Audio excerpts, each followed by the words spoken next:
Jamming சிஸ்டத்தை எல்லாம் கொண்டு வந்திருக்கிறார்கள். ஏனென்றால் மோடி கொழும்பிலிருந்து போன பிற்பாடுதான் அந்த கப்பலும் போயிருக்கிறது. அப்ப அதை கொழும்பு ஊடகங்கள் கூட போட்டிருக்கிறது. நேவி டிப்ளமசி என்று அதை பகுதியாக போட்டிருக்கிறார்கள். இப்ப கப்பலும் வந்திருக்கிறது. அது மட்டுமல்லாது கொழும்பில் இருக்கின்ற இப்ப சுதந்திர சதுக்கத்துக்கு ஒரு காரணத்தை அவர்கள் கூறியிருந்தார்கள். சுதந்திர சதுக்கத்தில் இடம்பெற்ற நிகழ்வுக்கான நடவடிக்கை இடம்பெற்ற போது பெருமளவில் ஊடகவியலாளர்கள் விடவில்லை. இருந்த போதும் அரச தொலைக்காட்சி நிறுவனம் ஒன்று தனது லைவ் டெலிகாஸ்டுக்காக ஒரு கேமராவை பொருத்தியிருந்தது என்று சொல்லியும் அந்த கேமரா பொருத்தப்பட்ட இடத்தில் ஒரு மர பெட்டியை வைத்து அதற்கு மேல்தான் பொருத்தியிருந்தார்கள். அந்த பெட்டியை இந்திய புலனாய்வுத்துறையினர் பரிசோதனை செய்ய வேண்டும் என்று கூறியிருக்கிறார்கள்.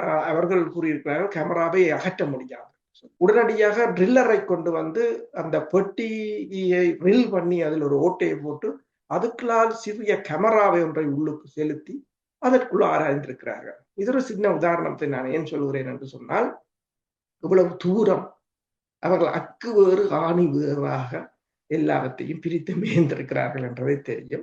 அப்ப இது ஏதோ ஒரு இந்தியா உலகத்துக்கு அவதாரமாக இருக்கிறது என்று சொன்னால் ஏதோ ஒரு பின்புலம் ஒன்று இருக்கின்றது என்பது தெரியும். உலகில இடம்பெறுகின்ற சம்பவங்கள் உங்களுக்கு தெரியும். இப்ப பிரான்ஸ்ல மேரிலே பெண் மீதான தடை, அல்லது ஸ்லோவாக்கியாவின் அதிபர் மீதான தாக்குதல், ஏன் ட்ரம்ப் மீது மேற்கொள்ளப்பட்ட துப்பாக்கி. அதே சமயம் நீங்கள் பார்த்தீங்கன்னு சொன்னால் இந்திய பிரதமர் இங்க வந்திருக்கின்ற அதே சமயம் அமெரிக்காவின் C-17 ராணுவ விமானம் பெக்ராம் ஏர்பேஸ்ல இறங்கி இருக்கிறது ஆப்கானிஸ்தான்ல. அதுல இப்ப சொல்கிறார்கள் CIA தலைவர் அங்கனே காபூல்ல நிற்கிறாருன்னு சொல்லி. எல்லாம் ஆசியாவை நோக்கி ஏதோ ஒரு பிரச்சனை வருகிறது என்பது தெளிவானது ஒன்று. இப்ப இலங்கையை இந்தியா ஏதோ ஒரு வழியில் தனது பாதுகாப்புக்காக இந்தியா இலங்கையை கையகப்படுத்த வேண்டும் என்ற முனைப்பில் இருக்கின்றது என்கிறது தெரிகிறது.